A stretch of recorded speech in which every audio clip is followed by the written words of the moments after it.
Bila Anda ke kawasan wisata Geopark Ciletuh, kurang lengkap rasanya bila Anda tidak mengunjungi Pantai Palampang. Di pantai ini, selain Anda bisa menikmati keindahan pantai, Anda juga bisa berkunjung ke Pulau Kunti dengan menggunakan perahu. Menurut Paldan, salah seorang penyedia jasa perahu di Pantai Palampang mengatakan, biasanya pengunjung ramai saat ada masa libur panjang. Perharinya bisa mencapai 500 orang yang menggunakan jasa perahu menuju Pulau Kunti. Untuk tarif perahu terbilang murah, hanya Rp35.000 per orang. Pulang pergi dengan menempuh perjalanan 10 menit dan pengunjung bebas hingga sore berkunjung di pulau tersebut. Di Pulau Kunti Anda bisa bebas berkunjung tanpa batas waktu ke taman geologi dan menikmati berbagai spot bagus untuk foto-foto.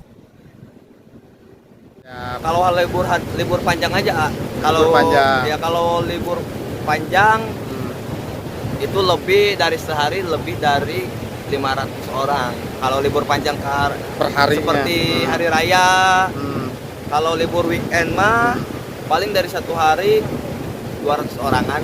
200 orang. Ada yang baru jalan, ada yang baru. Pengunjung di sana itu bisa menikmati.